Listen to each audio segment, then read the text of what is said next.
A presidência da transição da Guiné-Bissau marcou para 6 de dezembro de 2026 a realização das eleições legislativas e presidenciais, alegando estarem reunidas as condições para um escrutínio livre, justo e transparente após um período prolongado de instabilidade política e institucional. A decisão enquadra-se na Carta Política de Transição, aprovada na sequência do golpe de Estado de novembro de 2025, que interrompeu o processo eleitoral então em curso e conduziu à instalação de um regime interino liderado por militares.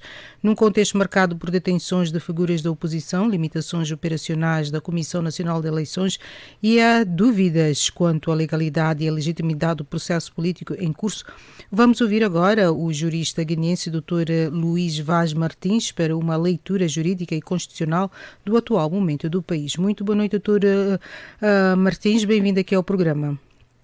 Sim, muito boa tarde a partir daqui.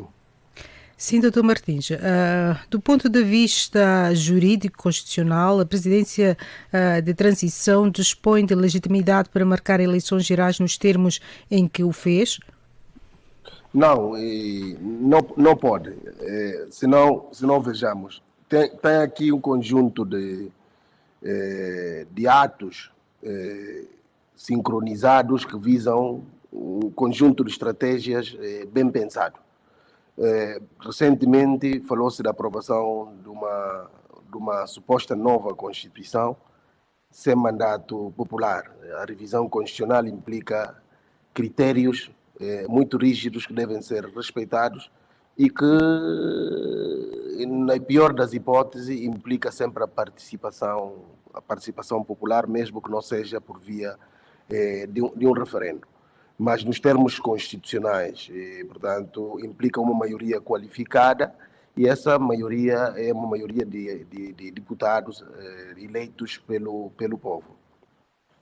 E, supostamente, esta tal Constituição, que eles tentaram aprovar, visa uma espécie de migração para um sistema presidencialismo que concentrará o poder num único soberano e a figura do governo irá ser banido. E também se pretende alterar a lei eleitoral e a lei quadro dos partidos políticos. E o último ato foi esta tal marcação de eleições de que aqui estamos aqui a falar, e que essa marcação de eleições também implica todo um conjunto de normas constitucionais e da própria lei eleitoral e que não foi obedecido. Fizeram referência, digamos assim, àquela carta de transição, onde chamam a colação a intervenção de dois órgãos dessa mesma carta, a audição do Comando Militar e do Conselho Nacional, né, de Transição.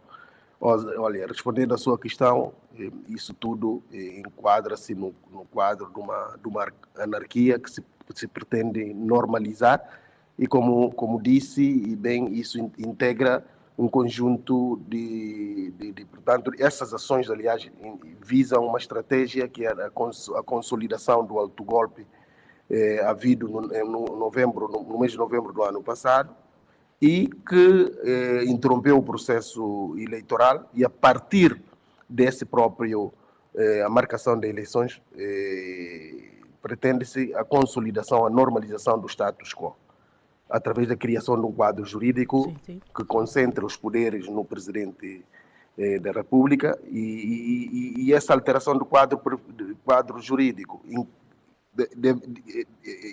é um quadro jurídico que encaixe justamente na pretensão e no projeto do próprio Umaru Sissoko Embalo, criando estas condições, irão garantir o regresso do Umaru Sissoko Embalo para participar do processo eleitoral, ou, na pior das hipóteses, aliás, ele irá ter sempre um marionete que lhe permitirá governar à distância, como tem feito até aqui.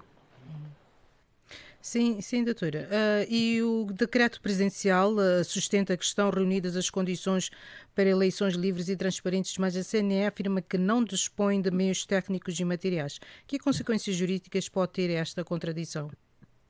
Olha, para começar, é que não se pode falar de eleições justas e livres organizado por uma entidade que fez o golpe de Estado. não nos esqueçamos que as eleições decorreram, aliás, esta é a opinião de todos os intervenientes no processo, inclusive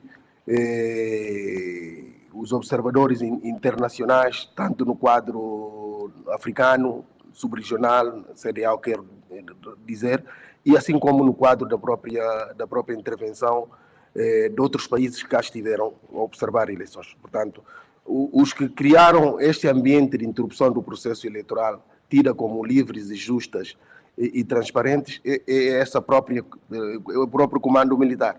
Vamos lá imaginar que eles interrompem um processo eleitoral regular para eles próprios fazerem novas eleições, e será de tudo menos eleições livres e transparentes. Aliás, da própria audição, aquilo que a CNE vem dizer depois, eu penso que faz parte tudo de uma estratégia justamente para criar um facto consumado e desviar a atenção da comunidade internacional e das forças vivas da nação sobre aquilo que é essencial, porque a CDAO foi perentório no seu posicionamento a dizer que não serão estes golpistas a realizar eleições. As eleições devem ser, portanto, deve-se criar um governo que reflita, digamos assim, as forças vivas da nação, para justamente se garantir a confiança de um processo eleitoral. Não podia jamais ser o governo dos golpistas ou então os próprios golpistas a realizar eleições. Sim, doutor, e que riscos jurídicos e políticos corre a Guiné-Bissau se avançar para eleições em 2026 sem resolver previamente as questões relacionadas com a legalidade do processo, a inclusão política e a independência das instituições eleitorais? Os riscos serão esses que nós estamos aqui a assistir.